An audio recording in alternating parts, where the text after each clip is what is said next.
7h47. Na série de entrevistas com os candidatos ao Senado, o Jornal da Itatiaia recebe hoje Sara Azevedo, do PSOL. A entrevista começa agora com duração de 15 minutos e será conduzida por mim e pelos jornalistas Júnior Moreira e Lucas Ragazzi. Você também pode acompanhar pelo rádio no 95,7, AM 610, no nosso aplicativo, no site, na TV a cabo e no YouTube. Sara Azevedo nasceu em Belém, no Pará, tem 37 anos, é formada em Educação Física, mora em Belo Horizonte há 12 anos e é professora da rede estadual.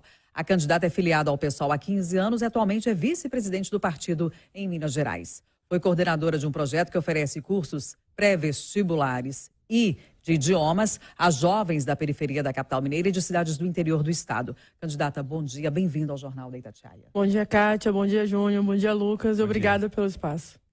Candidata, por que as propostas da senhora, pelo menos as que a gente teve acesso por meio do seu site, não incluem os problemas crônicos de Minas Gerais, como a BR-381 e o metrô?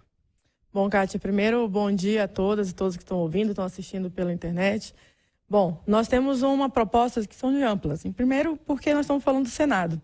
O Senado, que é um lugar que sempre foi muito destacado, passado da população, bem distante do povo, de fato, e um lugar que sempre esteve muito colocado para ser um lugar das elites, das referências das regiões. Então, nós estamos falando de um lugar muito distante daquilo que a gente vem discutindo há muito tempo.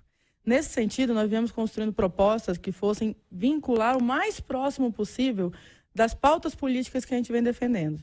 Então, nessa primeira leva de propostas que tem no site, por exemplo, são propostas que foram construídas pelos movimentos, pelas rodas de conversa, escutas coletivas, trocas de ideias que foram sendo trabalhadas. Ao longo da campanha, nós fomos adequando e trazendo novas propostas. Então, nós assentamos mais de 20 cartas compromissos, com vários movimentos também. E uma das propostas que veio foi, de fato, a questão da 381, como sendo um dos pontos que foram sendo incluídos, foram debatendo, porque tem a ver com o elemento da privatização, que a 381 foi sendo uma concessão pública de estradas e que mostrou que até agora não teve nenhuma resposta de fato efetiva para que atenda a população. E outra que tem a ver com o processo que a gente vai discutindo também sobre toda a infraestrutura de malha viária que nós temos hoje no estado. Mas o que haveria de concreto, então, para a 381 e para a ampliação do metrô? Bom, sobre a 381, nós temos discutido que é necessário rediscutir a questão da concessão pública, como que nós estamos fazendo esse processo. Então, isso precisa ser uma negociação que passa não só pelo Senado, mas pelas relações com prefeituras, as relações com o próprio governo do estado. Então, precisa de negociação para fazer esse processo acontecer. Sobre o metrô, é uma velha máxima que Belo Horizonte já vê todos os anos.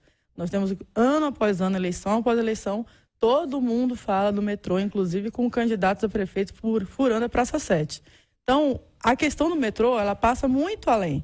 Ela passa, na verdade, não só por investimento público que precisa ser feito e de imediato, mas precisa principalmente ter um projeto, porque não existe projeto hoje de expansão no metrô de fato que vai acontecer.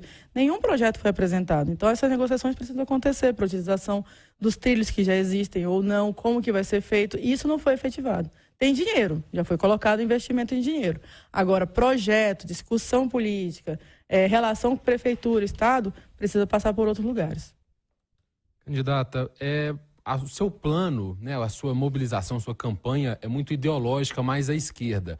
Num cenário em que você é eleita e o presidente Jair Bolsonaro é reeleito presidente da República, como que seria a sua atuação? Os senadores representam o Estado no Congresso. Como que seria a sua atuação junto ao presidente Jair Bolsonaro para tentar fazer essas pautas de Minas avançarem?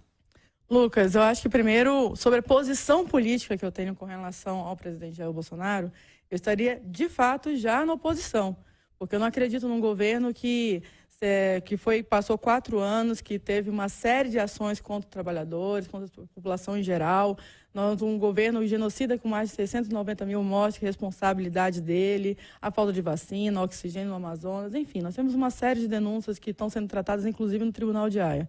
Nós estamos falando, então, de um governo que não nos representa e não tem nenhuma relação política que a gente possa estabelecer. Agora, do ponto de vista do Senado, é óbvio que nós vamos ter que discutir, debater e propor pautas importantes para serem colocadas, especialmente para Minas Gerais. Então, portanto, nós estamos falando que, ao mesmo tempo que nós somos oposição e nós vamos fazer uma oposição firme a um governo Bolsonaro, e eu espero que não aconteça, inclusive, que eu estou na campanha desde sempre para que o Lula seja eleito em primeiro turno, nós estamos falando que nós vamos fazer uma disputa e nessa disputa nós vamos colocar nossas propostas e colocar as propostas do povo mineiro e que isso tem que ter um acordo comum entre toda a bancada e o próprio presidente. Mas como seria essa conversa, né, esse diálogo com um governo que você é muito crítica? Como que conseguiria destravar algumas pautas, algumas questões importantes, até estruturais, para o Estado? Justamente por ser pautas importantes e estruturais, que não são nada ideológicas, são pautas que são da viabilidade da população. Por exemplo, a própria 381, como já foi citado pela Kátia. Então, nós temos propostas que vão ser apresentadas que tem que ser de comum. Umas propostas imediatas, se não tiver nenhuma resolução, é a questão da fome. Então, o presidente também, inclusive, ele muda de opinião a largo de quando tem pressão ou não. Se tem pressão, ele muda de opinião. Se não tem pressão, ele não muda de opinião. Isso vem acontecendo ao longo do período. Inclusive, por exemplo, agora, com a retirada de recursos da farmácia popular para incluir no orçamento secreto.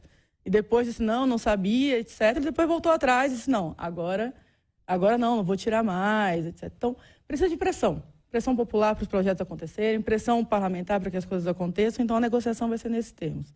De discussão, apresentação de propostas. Se houver uma negativa, pressão da população, pressão do Senado.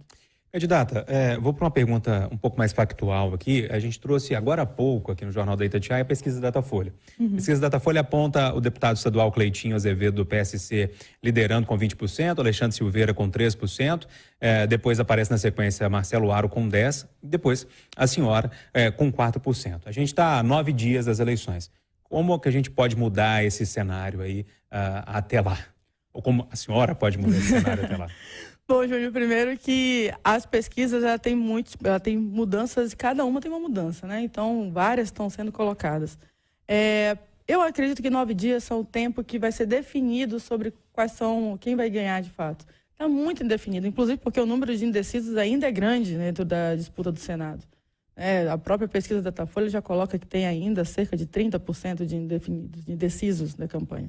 Então, o Senado, justamente por ter sido mais distante, também é um dos últimos votos. Então, nesse voto, há muito indeciso, que é quem vai definir a campanha. Como é que a senhora vai virar esse indeciso, então? Essa virada a gente já está fazendo. Na verdade, a gente já fez uma campanha que rodou mais de 20 mil quilômetros no estado inteiro. Fomos desde Manga, no extremo norte do estado, passando por as grandes cidades. E se a gente conseguiu chegar numa senhorinha chamada Dona Zéza, lá em Manga, que viu na TV e viu que a gente está fazendo uma campanha, me falou que eu era uma mulher cabra da peste pela forma, da voz, etc., é possível que a gente está fazendo mais coisas. Eu acho que a gente está fazendo bastante coisa. Acredito que agora, nesse momento, a indefinição vai ser uma definição mais direta, porque agora as pessoas estão decidindo quem é que vai, de fato, representar Minas e qual política vai ter. Então, nisso, se nós estamos construindo uma campanha para que nós tenhamos uma resposta política contundente contra o Bolsonaro, contundente contra o bolsonarismo, inclusive contra o governo Zema, nós vamos também ter uma resposta contundente no Senado. Mas o fato até o momento, ainda abordando as pesquisas, é que o Lula lidera em Minas, mas o candidato apoiado por ele ao Senado aparece em segundo lugar na disputa, né? Nesse sentido, a senhora ainda não herdou a maioria desses votos lulistas que não foram para o Alexandre Silveira. Por que a senhora acha que isso acontece? Eu acredito que existe uma divisão, inclusive, porque as pessoas estão esperando para saber como é que vai se dar o processo. Há um medo crescente com relação ao que é o bolsonarismo, há uma tendência de que agora as pessoas queiram passar a limpo o que aconteceu de 2018, inclusive com a própria ex-presidenta Dilma, que foi rifada no último minuto e virou. Então, a história das eleições nossas últimas foram todas de viradas impressionantes, que ninguém esperava e acontece. Então, nós estamos aguardando que isso também aconteça, porque há uma definição agora, nessa reta final. Acredito que, nesse momento, as pessoas estão definindo sobre quais são os papéis que cada um vai ter. Infelizmente, o presidente Lula está assumindo o papel de estar junto com o Silveira. Nós acreditamos que é preciso ter uma candidatura de esquerda, de fato, que responda a isso. E nós estamos conseguindo construir. E eu acho que existe essa dimensão também. As pessoas estão avaliando esse voto e eu acredito que esse voto vai ser para a gente. Agora, candidata, quando você vê a disponibilização ali de recursos do seu partido, você repara que o PSOL ele destina de forma bem distante recursos bem inferiores em valores do que quando comparado com algumas candidaturas à Câmara Federal e até para a Assembleia Legislativa. Isso é um sinal que o partido também não está apostando tanto na sua candidatura e está também, de certa forma, sendo abrangente com outros nomes no campo de esquerda na disputa ao Senado? Não, Lucas, eu acho que, na verdade, tem a ver com o processo da conjuntural, porque a divisão de recursos foi feita anterior ao processo eleitoral, então já tinha tido várias discussões em uma série de debates. Então, até então, nós não tínhamos a mesma conjuntura que nós temos hoje de disputa. O Senado sempre ficou muito distante, inclusive do próprio PSOL, como sendo um partido que sempre foi muito pequeno perto das nossas coligações, dos nossos espaços, nesse campo da esquerda. Então, nisso, nós colocamos porque nós apresentamos propostas, nós apresentamos uma linha política, nós apresentamos umas saídas. Para nossa sorte, felicidade, trabalho e tudo, nós conseguimos conquistar em Minas Gerais um aporte que era impensável até então, de pelo menos chegar a mais de 1 milhão de pessoas, que isso era uma coisa que o pessoal nunca conseguiu fazer. A campanha que nós tivemos em 2018 foi uma campanha impressionante que chegou a 1,99% dos votos, numa perspectiva que fez um crescimento bem forte do partido no Estado. Agora nós temos uma nova conjuntura. Nessa conjuntura nós crescemos ainda mais. Nós temos uma envergadura hoje de ter candidaturas com potenciais eleitorais gigantes. Então, portanto, nesse processo, há um descompasso sobre os tempos. Então, houve um tempo em que nós tínhamos isso, outro tempo nós temos isso. Então, nisso, eu acho que não tem a ver com a aposta, sinceramente. A gente já sempre apostou no parlamento, isso é dado em todo lugar, de eleger os nossos parlamentares, principalmente na Câmara Federal, e é possível que a gente eleja pelo menos 2, 3, quiçá a gente tenha uma felicidade de ter mais gente, então, e na Assembleia Legislativa. O Senado, nós vamos constituir de conjunto. E aí o Senado, uma candidatura majoritária, a gente constrói de conjunto também com os parlamentares. Candidata, a senhora é da área da educação e propõe, por exemplo, a revogação da reforma do ensino médio. De qualquer maneira, o ensino médio não precisava de mudanças? Precisa, Kátia. O ensino médio é um lugar onde esses jovens que passaram agora os últimos 2 anos da pandemia em casa e sem nenhuma estrutura que pudesse permitir que ele tivesse algum acesso a alguns outros bens sociais, de sociabilidade. Nós estamos falando que essa volta da pandemia, nós tivemos um menino que sai de 9 disciplinas para 21 disciplinas. É uma mudança brutal. Isso constituiu um adoecimento mental absurdo nas escolas, o aumento da violência, o aumento da perda desses alunos, a evasão escolar. Então, nós temos aí uma série de consequências que são do novo ensino médio, mas também da pandemia, e que precisa mudar. E não tem nenhum ponto positivo na reforma do ensino médio?